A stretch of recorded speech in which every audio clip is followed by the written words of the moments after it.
할렐루야.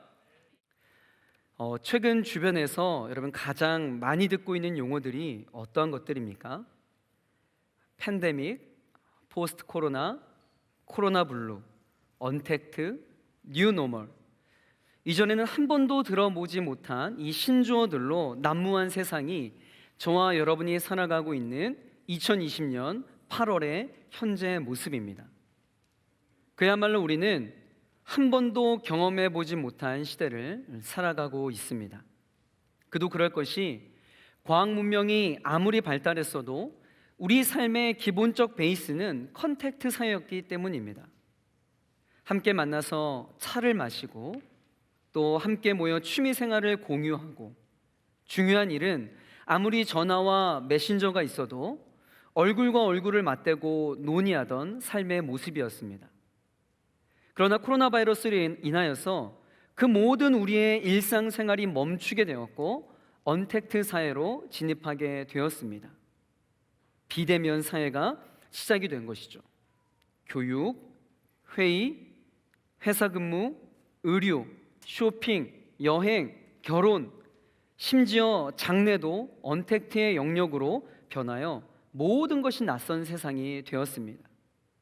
그러면서 우리의 삶의 가장 우선순위인 이 신앙생활의 영역에서도 심각한 도전이 일어나게 됩니다. 그동안 이 컨택트 사회에 가장 최적화된 기도, 말씀, 예배, 교제, 훈련, 전도, 이 모든 신앙의 영역들이 하루아침에 무용지물이 되어버린 것입니다. 그래서 한국교회는 이런 사회적 현상에 발빠르게 대응하여서 이제는 언택트를 넘어 온택트 사회의 흐름에 맞춘 다양한 전략들을 내놓게 되었습니다. 너나 할 것 없이 영상 예배와 유튜브 콘텐츠 제작에 온 교회가 열심을 내고 집중하게 된 것이죠. 성도들로 가득했던 예배당은 영상 제작을 위한 스튜디오로 변하게 되었고, 목회자들은 설교자가 아닌 유튜버로 바뀌게 된 것입니다. 한국교회는 지금 갈 길을 잃어 두려움에 빠져 있는 것 같습니다. 세상의 눈치를 보며 모여야 하는 것인지 모이지 말아야 하는 것인지 갈팡질팡하고 있습니다. 그런데 여러분, 우리가 좀 가만히 생각을 해봅시다. 이번 사태로 한국교회가 잃어버린 것이 무엇일까요? 우리는 과연 무엇 때문에 그렇게 두려움에 휩싸여 있는 것일까요? 오히려 우리는 사고의 전환을 하여서 이번 코로나 사태로 인하여 무엇을 얻게 되었는가를 한번 생각해 봐야 합니다. 여러분은 살아가면서 무엇이 가장 힘들고 어렵던가요? 저는 개인적으로 가장 어려운 것이요, 멈추는 겁니다.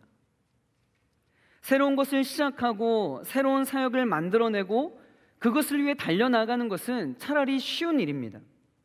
나에게 맡겨진 그 수많은 일들을 해내는 건 열심히 하면 됩니다. 그런데 정말 저에게 어려운 일은 그 모든 것을 멈추고 내려놓는 것이죠. 아무리 애를 써도 노력을 해도 그것은 참 쉽지 않은 일입니다. 이 톱니바퀴처럼 맞물린 이 거대한 공장처럼 여러분, 이 사회가 그렇지 않습니까? 내 삶을 평가하고 뒤돌아보고 반성할 시간적 여유도 없이 그냥 짜여진 패턴대로 그렇게 돌아가고 있는 우리의 일상생활들. 그러하게 가장 어려운 것은 그 톱니바퀴를 멈추어 세우는 겁니다. 그런데 아무도 할 수 없었던 그 힘든 일을 눈에 보이지도 않는 그 작은 바이러스가 해낸 것입니다. 아무도 예상하지 못했던 이 코로나 바이러스가 이 한국 사회뿐만 아니라 전 세계의 거대한 톱니바퀴를 멈추게 한 것입니다. 정말 그 일이 일어난 것이죠. 여러분, 위기입니까? 기회입니까? 저는 함께 멈춰서서 새롭게 출발할 수 있는 절호의 기회가 온 것이라 생각을 합니다. 예레미야 6장 16절에 이러한 말씀이 있습니다. 우리 함께 읽어볼까요? 여호와께서 이와 같이 말씀하시되 너희는 길에 서서 보며 옛적 길 곧 선한 길이 어디인지 알아보고 그리로 가라. 너희 심령이 평강을 얻으리라 하나. 아멘. 여러분, 이 말씀처럼 나의 의지로 도저히 멈출 수 없었던 나의 인생길에서 멈추어 서서 내가 어떠한 길을 걸어왔는지, 하나님께서 기뻐하시는 삶을 살아가고 있었는지, 나의 신앙생활은 정말 건강했는지를 살펴보고 정도를 걸을 수 있는 기회가 왔다라는 것입니다. 이러한 기회는 우리의 개인의 신앙생활뿐만 아니라 교회 공동체에도 적용이 되어집니다. 그동안 이 교회 공동체가 올바른 길을 걷고 있었는지, 교회가 정말 교회다웠는지 다시 한번 점검하고 진정한 교회로 거듭날 수 있는 이 절호의 찬스가 지금 이때가 아닐까 생각합니다. 여러분, 본질로 돌아가야 합니다. 신앙생활의 본질을 추구하고 이 교회의 본질을 회복해야 할 때입니다. 2020년 코로나로 인한 전 세계 대전염병 유행은 과연 어떤 길로 흘러갈 것 같습니까? 팀 켈러 목사님은 이러한 시대적 상황을 보면서 다음과 같이 말을 하였어요. 코로나의 무기력한 인간 한계를 보면서 사람들이 하나님을 찾을 것이다. 저는 이 말에 전적으로 공감을 합니다. 시대는 점점 종말의 시대로 가면서 더 많은 재난재해와 전염병들로 사람들은 고통을 당하게 될 것입니다. 그러면서 사람들은 자연스레 하나님을 찾고 진리를 찾게 될 거예요. 여러분, 그때의 교회의 모습은 어떠해야 하겠습니까? 저는 목사입니다. 그런데도 요즘 언론에서 보도되고 있는 한국교회 모습을 보면 교회 나가고 싶지 않을 정도입니다. 여러분, 이건 아니에요. 여러분, 본질로 회복해야 할 때입니다. 지금 우리는 이러한 질문을 해야 되죠. 교회란 무엇인가? 우리의 신앙생활은 건강했는가? 이러한 본질적인 질문을 마주해야 할 때입니다. 그런 맥락에서 오늘 본문은 우리의 신앙생활과 그것에 기반이 되는 교회의 본질에 대한 부분을 잘 말해주고 있습니다. 교회가 무엇인지에 대한 분명한 이해가 있어야 우리의 신앙생활도 올바르게 할 수 있는 겁니다. 오늘 본문은 우리가 흔히 성전 정화 사건이라고 부르는 그런 스토리예요. 이 사건을 통하여서 크게 예수님이 우리에게 던져주는 두 가지의 영적인 교훈을 함께 나누어 보도록 하겠습니다. 자, 첫 번째는요, 성전을 성전되게 하라라는 것입니다. 더 적극적으로 이야기하면 영적인 주객전도를 조심하라라는 것이죠.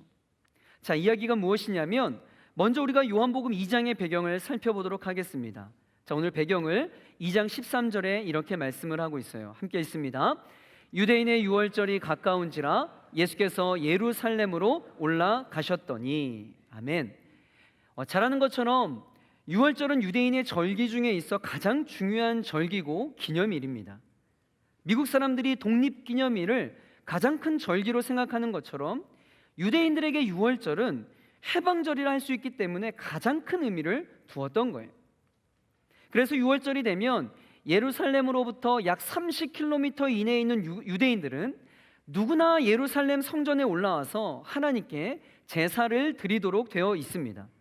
그리고 30km 밖에 있는 사람이라 할지라도 유월절을 지키기 원하는 자들은 전국에서 예루살렘으로 모여들었던 겁니다.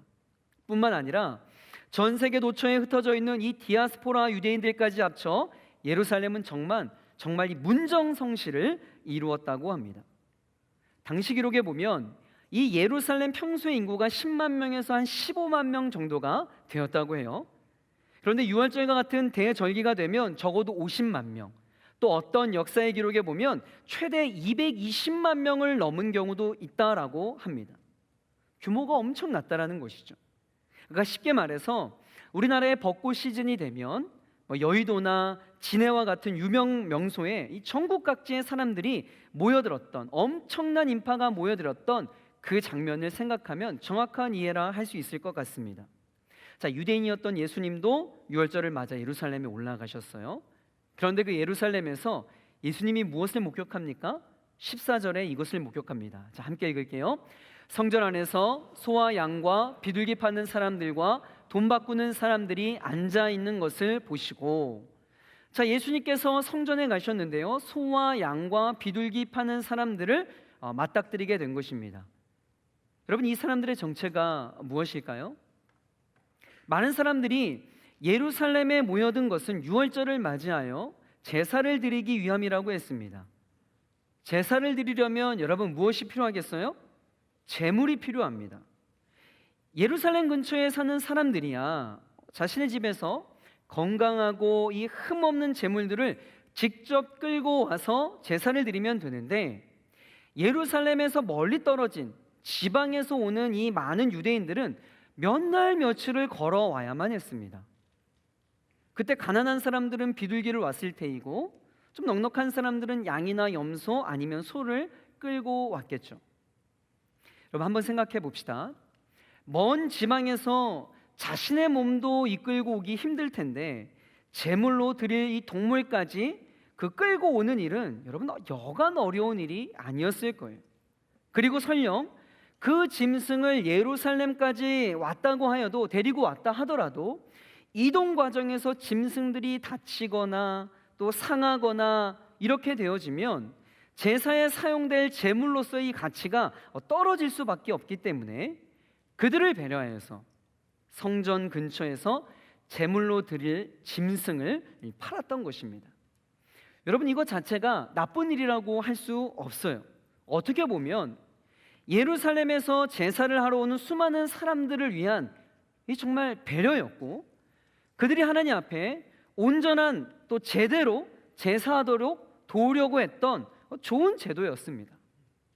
그런데 문제는 이러한 장사가 지금 어디에서 벌어지고 있냐라는 거예요. 이러한 장사치들이 성전 밖에서 있는 것이 아니라 성전 안까지 들어와 사고 파는 일을 하고 있다라는 것을 지금 문제 삼고 있는 겁니다. 여러분, 왜 이런 일이 벌어졌을까요? 왜 그 장사치들이 성전 안까지 들어오게 되었을까요? 여러분, 그 이유가 중요합니다. 당시 이방 사람들이 예배 드릴 때 들어가는 이 이방인의 뜰이라고 하는 곳이 있었어요. 그런데 이 돈맛을 본 이 종교 지도자들이 그곳을 시장으로 이 전략적으로 바꾸어 버린 겁니다. 이 성전 주변에서 이 재물을 사고 팔고 하는 모습을 유심히 지켜본 이 종교 지도자들이, 야, 요것으로 이 장사를 하면 이 돈이 될 것이란 생각이 들었던 거죠. 그래서 제사를 지낼 때 이 가져온 재물이 흠이 있는지 없는지를 살펴보는 이 검역 담당관들이 있었습니다. 그들을 매수해서 이들이 말도 안 되는 이유로 재물에 대해서 꼬투리를 잡기 시작하는 거예요.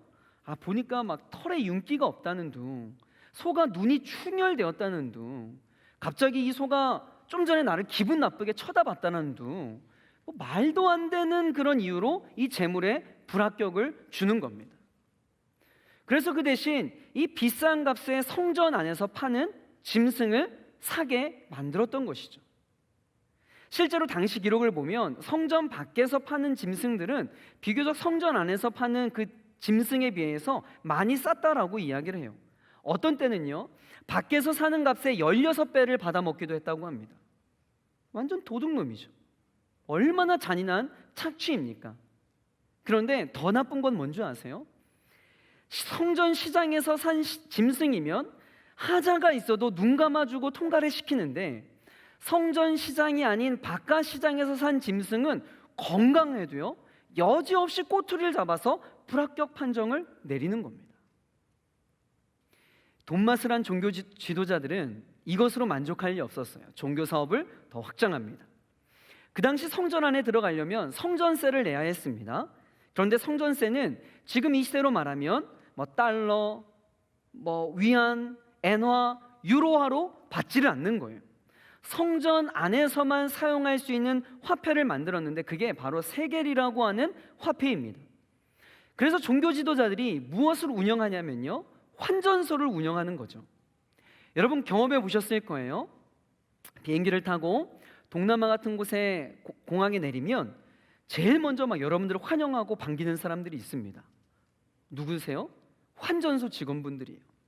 그분들이 유창한 한국말로 $100에 3,000바트, $100에 3,100바트 이렇게 하면서 막 무섭게 달려듭니다. 이렇게 엄청난 바가지를 씌우면서 성전 안에서 환전소를 운영했던 거예요. 여러분, 환전을 하면 당연히 뭐가 생겨요?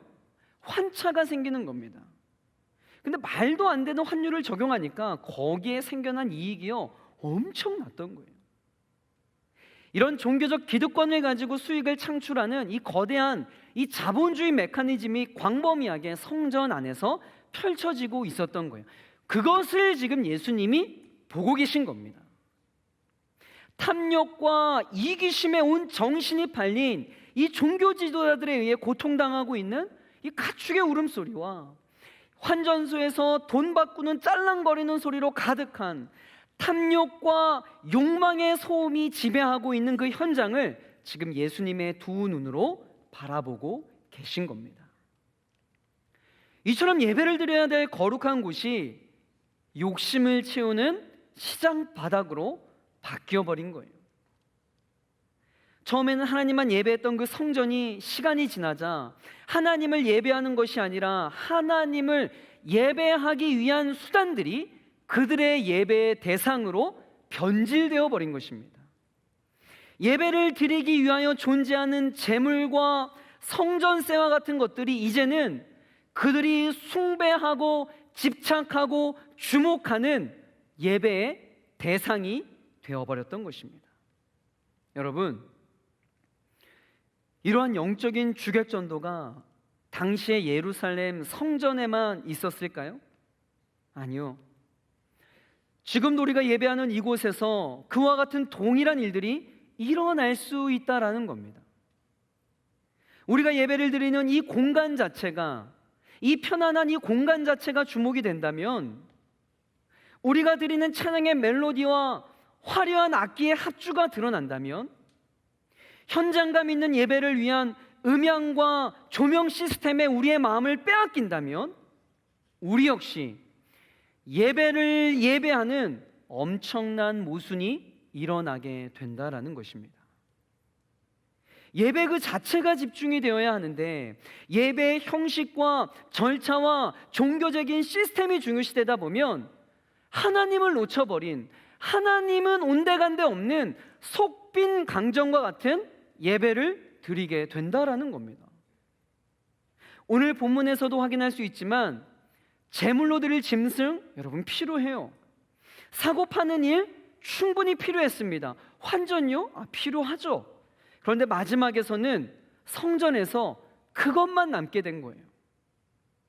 유월절을 맞아 하나님께 제사를 드리기 위해 필요했던 그 모든 것들에 그만 하나님을 예배하는 그 예배가 함몰되어 버리고 만 것입니다.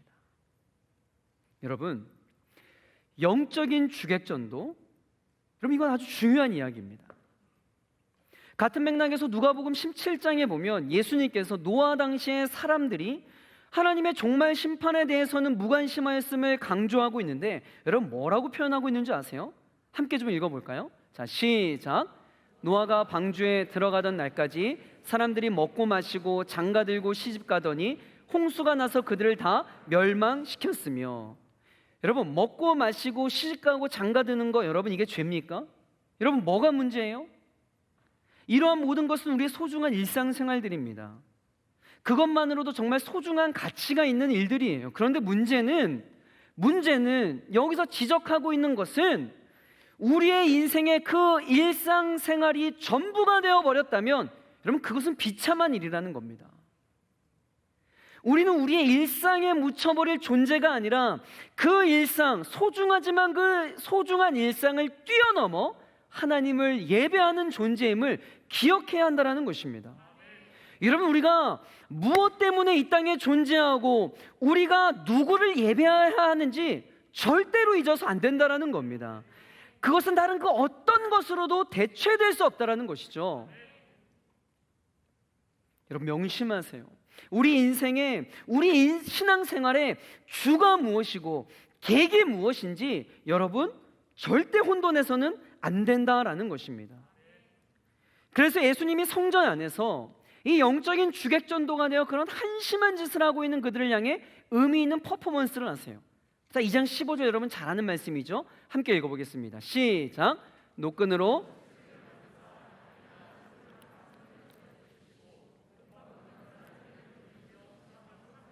아멘. 여러분, 많은 사람들이 이 부분을 잘못 이해를 하는데요. 지금 예수님이 이 감정 컨트롤을 못해서 박살내고 뒤엎은 것이 아닙니다. 여러분, 이런 장면으로 생각하잖아요. 막 예수님이 막 약간 좀 이성을 잃으셔가지고 머리 막 흥크러져가지고 막 이리저리 뛰어다니면서 다 죽여버릴 거야, 다 엎어버릴 거야, 으아! 막 이런 모습을 이 본문으로 생각을 하시는데, 여러분, 그런 모습이 아닙니다. 여러분도 여러분 사회생활 해보면서 많이 경험해 보셨잖아요. 절대 이런 한 번의 말과 단회적인 극단의 퍼포먼스로요, 사람 안 바뀌어요. 변하지 않아요. 예수님께서 돈맛을 알고 성전을 장사하는 곳으로 바꿔버린 이 유대교 지도자들에게 강렬한 인상을 남길 만한 퍼포먼스를 하면 그들이 당장 회개하고 내일부터 성전에서 이 장사하는 일을 그만둘 것이란 기대를 하고 예수님이 이런 행동을 하셨다라고는 여러분은 생각하지 않습니다. 그렇다면 예수님은 왜 이러한 과격한 퍼포먼스를 통해 그들의 사고방식과 행동이 하루아침에 변화되지 않을 것을 아셨음에도 불구하고 왜 이런 행동을 하셨을까요? 그래서 이 부분은 그들의 아주 재빠른 행동 변화가 아닌 더 큰 예수님의 메시지가 있었다라고 밖에는 해석할 수 없는 대목이에요. 자, 예수님께서 무엇을 말하려고 했던 것일까요? 자, 다시 처음부터 생각을 해봅시다. 지금 이러한 일이 벌어지고 있는 장소가 어디입니까? 바로 성전이에요. 성전은 뭐 하는 곳입니까? 제사를 드리는 곳입니다. 지금의 표현으로 하면 예배를 드리는 곳이죠. 제사에 있어 가장 중요한 것은 무엇일까요? 바로 제물입니다. 그런데 지금 예수님께서 무슨 행동을 하고 계시냐면 노끈으로 채찍을 만들어서 그 모든 제물을 성전 밖으로 쫓아내고 있는 거예요. 제사에 있어서 가장 핵심 가치인 희생 제물을 지금 다 내쫓고 있다고요. 그러면 그 제사는 제물이 없는 제사, 즉 불완전한 제사, 아무런 의미 없는 제사가 되고 마는 겁니다. 여러분, 눈치채셨어요? 예수님께서 지금 무엇을 하고 무엇을 말하려고 하는 것일까요?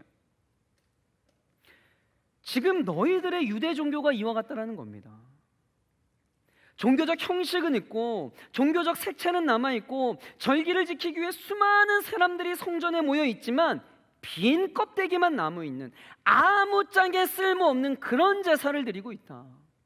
그런 성전이 되었다라는 것을 이 퍼포먼스를 통해 보여주고 있는 겁니다. 그러면서 예수님께서 결정적으로 16절에 이렇게 이야기를 합니다. 16절에 보니까 비둘기 파는 사람들에게 이르시되 이것을 여기서 가져가라. 내 아버지의 집으로 뭐 하지 말라? 장사하는 집을 만들지 말라 하시니. 여러분, 앞에서도 이야기했지만 장사 자체는 나쁜 게 아닙니다. 그런데 문제는 아버지의 집과 장사라고 하는 두 영역의 결이 너무나도 다르다라는 거예요. 아버지의 집, 즉 성전은요, 예배하는 것입니다. 그게 목적이에요. 그게 성전의 목적입니다. 여러분, 장사의 목적은요 확실해요. 뭐예요? 더 많은 이윤을 창출하는 거죠. 가끔 둔촌역 앞에도요 이런 현수막 걸고 장사하시는 분들이 있습니다. 어떤 이야기냐면 뭐 사장님이 미쳤어요. 네? 사장님 망했어요. 다른 매장보다 비싸면 군대에 재입대할 거예요. 마지막 깜짝 세일. 여러분, 이거 다 새빨간 거짓말입니다. 믿지고 장사하는 사람 이 세상에 단 한 사람도 없어요. 이처럼 장사는요 더 많은 이익을 만들어내는 게 목적이라고요. 그런데 이윤 추구가 목적인 장사가 하나님을 예배하는 성전에서 벌어지고 있다는 것이 예수님이 지금 지적하고 있는 가장 큰 문제의 핵심 포인트라는 겁니다. 사랑하는 성도 여러분, 사랑하는 렘넌트 청년 여러분, 이러한 일이 2000년 전 예루살렘 성전에만 있겠냐고요. 오늘도 여전히 하나님을 예배하는 물리적인 이 공간에서, 하나님을 찬양하고 있는 여러분의 심령의 공간에서 충분히 일어날 수 있는 이야기라는 겁니다. 하나님 앞에 납작 엎드려 하나님의 은혜와 자비와 용서하심을 구해야 하는 죄인들인 우리들이요, 언제부턴가 하나님과 거래를 하기 시작하네요. 심지어 더 뻔뻔하게 기도라는 종교적 틀과 신앙이라는 명목으로 자기 이윤 추구에 바쁜 우리들의 모습은 아닌가요? 하나님을 사랑한다라고 진실되게 고백하면서 구원의 감격에 눈물 흘려본 적이 여러분 언제세요? 날마다 아침에 눈을 뜨면 오늘도 새날을 주시고 호흡을 주시는 하나님께 감사의 고백보다 눈만 뜨면 이거 달라 저거 달라, 어떻게 하면 하나님을 이용하여서 내 인생에 도움을 얻을 수 있을까, 코로나로 불안한 내 심령 가운데 어떻게 하나님을 이용하여서 내 마음에 평안을 유지할까? 여러분, 이것에 여러분의 마음을 빼앗겨 있다면 여러분 지금 성전 안에서 거래를 하며 환전소에 동전을 짤랑거리고 있는 그들과 별반 다를 게 없다라는 거예요. 여러분, 예배자인 우리에게는 예배 그 자체가 목적이 되어야 할 줄 믿습니다. 여러분, 본질을 붙들어야 합니다. 예배가 목적이 되어야지 예배를 수단으로 여기지 말라는 거예요. 영적인 주객전도를 하지 말기를 주의 이름으로 축복합니다. 예배를 통해서 하나님, 내가 예배 드려줄 테니까 나에게 뭐 주실래요? 이러한 위험한 거래를 당장 멈추시길 바랍니다. 예수님을 나의 유익을 위해 사용하고자 했던 그 모든 시도를 과감하게 뒤엎으시기를 주의 이름으로 축복합니다. 오늘 이 말씀을 듣고 여러분 스스로 여러분 심령의 장사를 위해 펼쳐놓았던, 여러분의 이익을 위해 펼쳐놓았던 그 모든 상을 덮어버린다면, 엎어버리신다면 오늘 이 예배를 통해 여러분 심령에 예수님께서 진정한 새롭고 놀라운 은혜의 상을 펼쳐놓을 줄 믿습니다. 오늘 이 시간을 통해 여러분의 심령에 진정한 성전 정화 사건이 일어나길 주의 이름으로 간절히 축복합니다. 두 번째는요, 성전 제도를 그리스도의 몸으로 전환하라는 것입니다. 예수님께서 그렇게 성전 안에서 매매되던 죄물들을 내어쫓으시고 환전소를 뒤엎으시면서 내 아버지의 집으로 장사하는 집을 만들지 말라라고 외쳤습니다. 그러자 주변에 있던 유대인들이 너무 당황스럽고 어이가 없는 거죠. 그러면서 이렇게 이야기합니다. 18절에 이에 유대인들이 대답하여 예수께 말하기를, 내가 이런 일을 행하니 무슨 표적을 우리에게 보이겠느냐? 여러분, 유대인들의 감정 상태가 느껴지십니까? 이런 거예요. 너가 뭔데 성전에 대해서 이래라 저래라 하는 거냐? 너가 무슨 권리로 지금 이 난리를 피우고 있는 거야? 지금 이렇게 예수님께 이야기하는 겁니다. 그러면서 유대인이 하는 말이, 지금 너가 이렇게 성전에서 이런 난리를 피워도 된다라고 하는 권위가 있음을 표적으로 보여달라는 거예요. 그러자 표적을 요구하는 예수님께서 이렇게 반응을 하십니다. 19절 우리 다 함께 읽어볼게요. 시작. 예수께서 대답하여 이르시되 너희가 이 성전을 헐라 내가 사흘 동안에 일으키리라. 아멘. 예수님께서 하신 이 말씀, 이 성전을 헐라 내가 사흘 동안에 일으키리라 라고 하신 이 말씀의 참된 의미가 무엇인지를 우리가 알려면 구약의 성전의 의미에 대해서부터 이해할 필요가 있습니다. 여러분, 맨 처음부터 성전이 있었던 게 아니죠. 이스라엘 백성들이 출애굽하여서 광야길을 갈 때 이스라엘 백성들이 장막에서 생활을 합니다. 거기에 맞게끔 하나님도요, 나도 내 이름을 이 장막에 두겠다라고 하시며 이 하나님 당신 자신을 어떤 장막 속에 있게 하신 겁니다. 그래서 그것을 거룩한 장막이라는 뜻으로 성막이라 불렀던 것이고, 이스라엘 백성들과 하나님이 만나는 곳이라고 해서 회막이라고도 불렸습니다. 그러다가 다윗 때에 다윗 자신이 이렇게 좋은 궁궐에 살고 있는데 하나님은 계속해서 이 장막에 머물고 계신다라는 생각이 들어서 하나님이 머무실 성전을 짓겠다고 선포를 합니다. 그래서 성막하고 똑같은 개념인 성전이 예루살렘에 있게 된 것이죠. 실제로 다윗 때 지어진 것이 아니라 다윗이 준비를 하고 그 아들 솔로몬이 성전을 세우게 됩니다. 그런 다음에 성전이 파괴가 되고 바벨론 포로기 이후에 소위 스룹바벨 성전을 짓게 됩니다. 그런데 그것도 많이 손상이 된 것이죠. 그래서 헤롯 대왕이 오랜 시간에 걸쳐 대공사를 끝나게 됩니다. 그리고 성전이 완공된 지 7년 만에 로마 군대에 의해서 예수님의 예언대로 돌 하나도 돌 위에 남지 않고 예루살렘 성전이 허물어지게 된 것입니다. 그러니까 오늘 본문의 시대적 배경은요, 이 헤롯 대왕이 손상된 성전 보수 공사를 46년 동안이나 진행하고 있던 그 찰나에 예수님께서 그 성전을 얼고 사흘 만에 일으키겠다라고 하는 얼토당토하는 말씀을 하고 있는 것입니다. 그런데 우리가 잊어서는 안 될 중요한 사실이 무엇이냐면 성막을 거쳐 성전에 이르기까지의 과정을 통해 이스라엘 백성들이 잘못된 인식을 가지고 있었다라는 거예요. 하나님께서 이 성전에 계신다고 하니까 하나님께서는 우리가 살아가고 있는 삶의 현장에는 안 계신 것처럼 오해를 했다라는 거예요. 그래서 하나님을 섬긴다라는 것을 예루살렘 성전에 와서 행하는 것으로만 생각을 한 거예요. 그러니까 이런 겁니다. 하나님, 예루살렘 거기에 지어드릴 테니까 거기서 편안히 계세요. 제가 절기 때마다 섭섭치 않게 찾아뵙고 용돈도 적당히 넣어드릴 테니까 다른 거 간섭하지 말고 거기에 좀 잘 계셔주세요. 하나님을 가두어 버린 거예요. 성전에 대한 개념이 왜곡된 겁니다. 여러분, 애초에 하나님께서 성전 안에 계시겠다고 한 것은 어떤 의미예요? 성전 이전의 성막부터 생각해 보면 성막은 하나님께서 이스라엘 백성처럼 친히 텐트를 치고 그 가운데 함께 있겠다라는 것을 상징적으로 보여준 거예요. 그러니까 성막의 중요한 개념은 하나님이 우리와 함께 하신다라는 것의 객관적 증표라는 겁니다. 여러분, 성전도 같은 개념이에요. 그런데 성전이 그 의미를 상실해 버리면 더 이상 그곳은 성전이 아니게 되는 겁니다. 이스라엘 백성들이 예루살렘 성전 안에 하나님이 계신다, 하나님이 우리와 함께 하신다, 우리는 그러한 하나님의 백성들이다, 그런 하나님의 백성으로서 우리가 어떻게 살아야 될 것인가, 여기에 대한 각성과 인식이 없이 그저 성전에 모여서 1년에 3차례 절기를 지키면서 여러 제사를 드린다면 그것은 더 이상 성전의 가치가 없다라는 겁니다. 의미가 없다라는 거예요. 그래서 예수님께서 성전을 얼고 사흘 만에 다시 일으키겠다라고 말씀을 하고 계세요. 그리고 그것이 유대인 너희들이 구하고 있는 표적이라고 답변하고 계신 겁니다.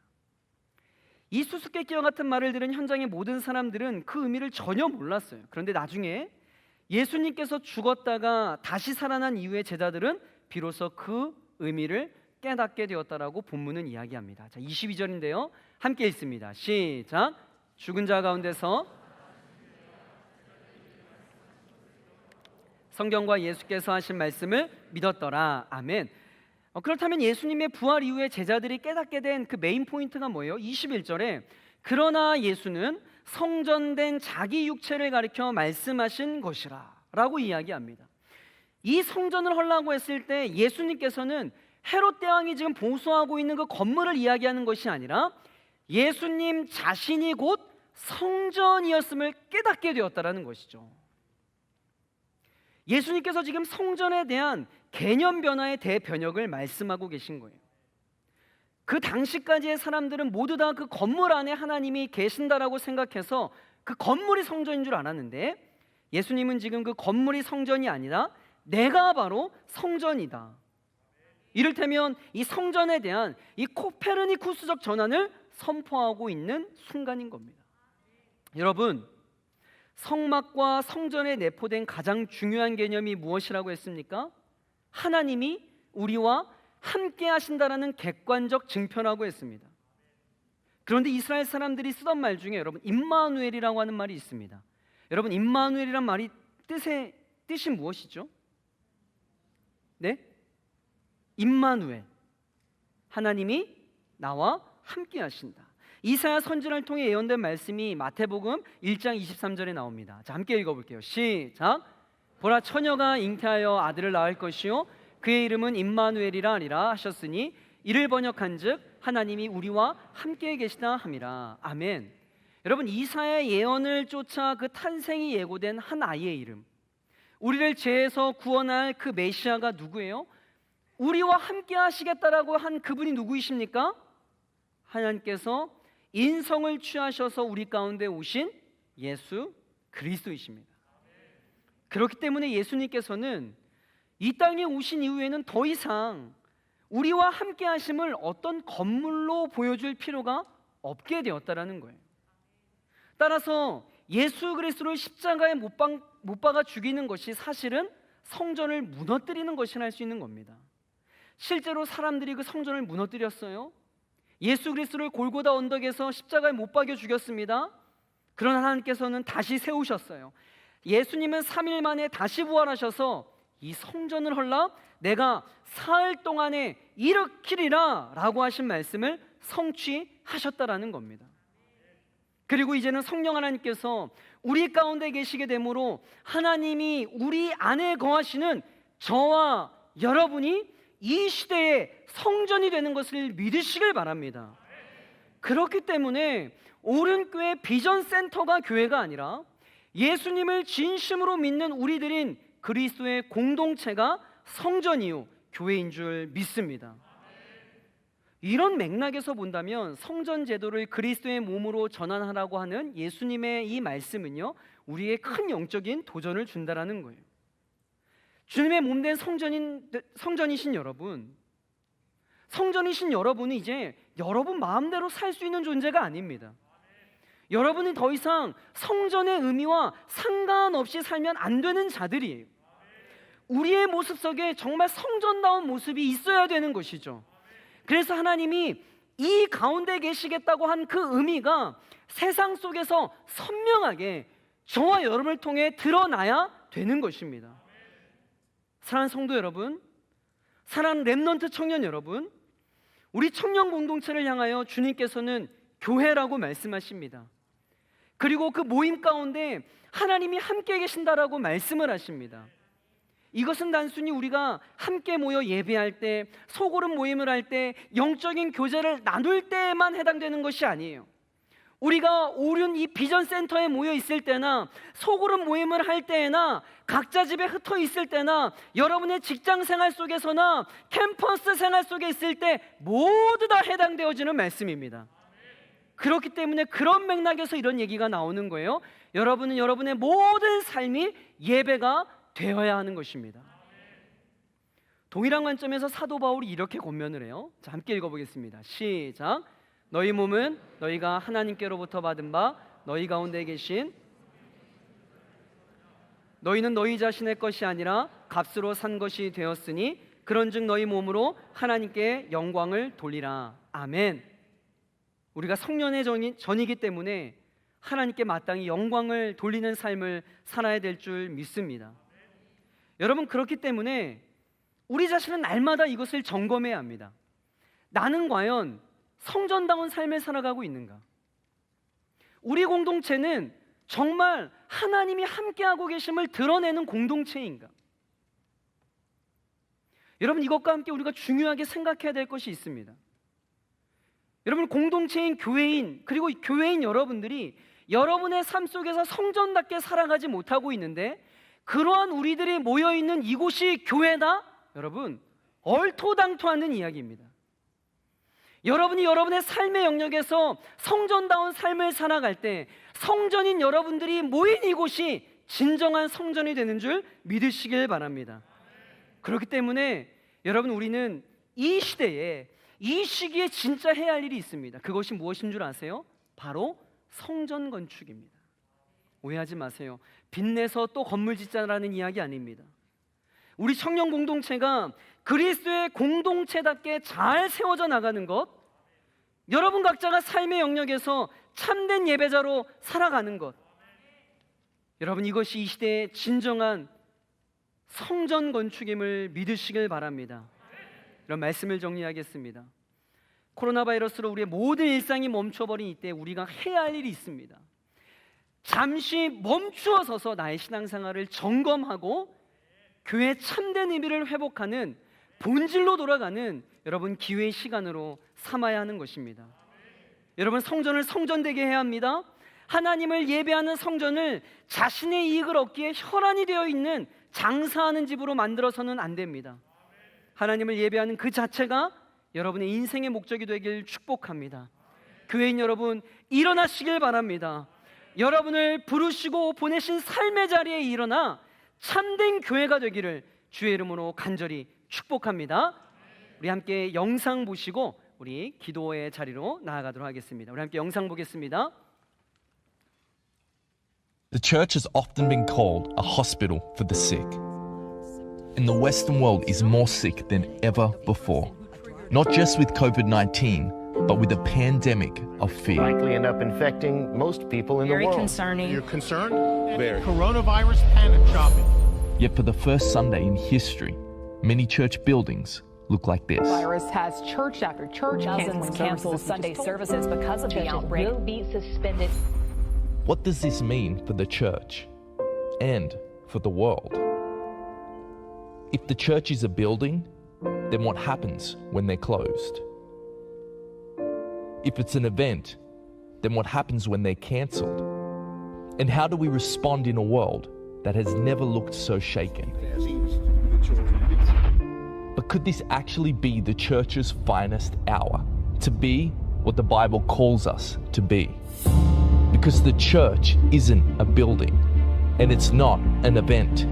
You see, even in the midst of this unprecedented global pandemic, I just want one pack. this is the church. There's no toilet paper in the entire store. We are handing out toilet paper. God bless you. Thank you very much. In the midst of the fear, this is the church. In the midst of isolation, this is the church. The church is awakening. The church is resilient.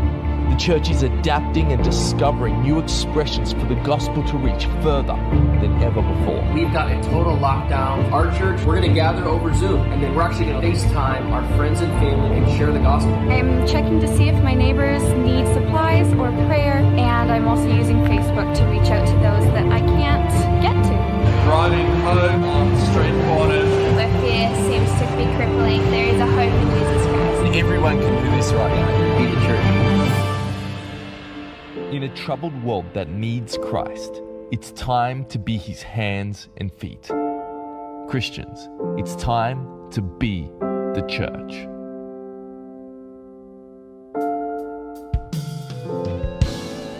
여러분 괜찮으시면 그 자리에 다 일어나서 함께 찬양하며 기도의 자리로 나아갈까요? 여러분이 이 시대의 진정한 교회인 줄 믿습니다. 교회인 여러분 일어나십시오. 우리가 함께 하나님을 찬양하며 기도하겠습니다. 교회여 일어나라.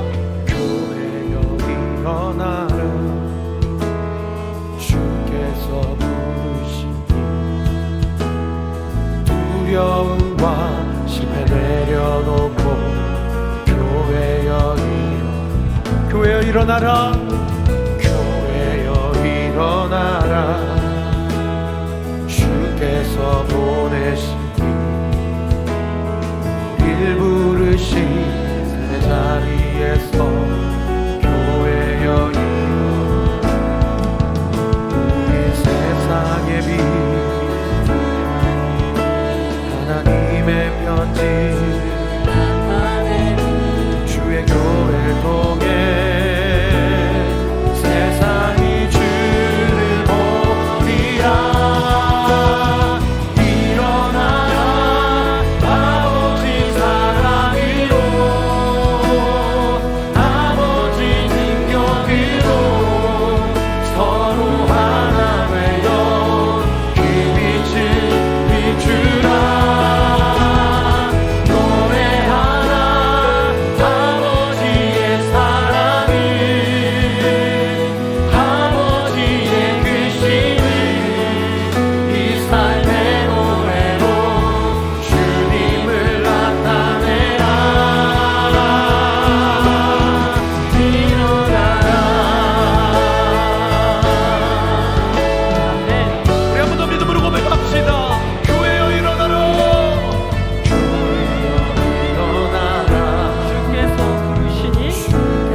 가슴에 새기며 함께 기도하도록 하겠습니다.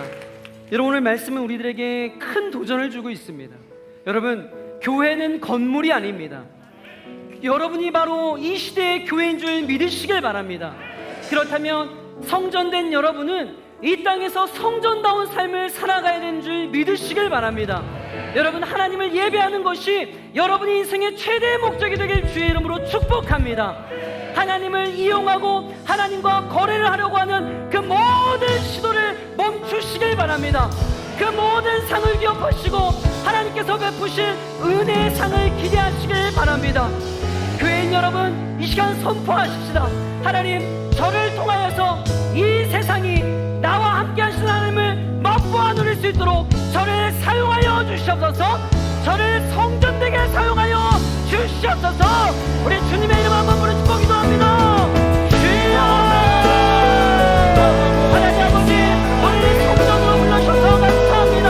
아버지, 오늘 교회 되게 해주셔서 감사합니다. 하나님 아버지, 이제 성전된 우리들이 성전다운 삶을 살아갈 수 있도록 주님 역사하여 주시옵소서. 내 삶 가운데 아버지 하나님으로 예배하는 것들이 하나님으로 세상으로 통하여 주시옵소서. 아버지 하나님, 코로나로 인하여서 우리 모든 생각이 어려워졌습니다.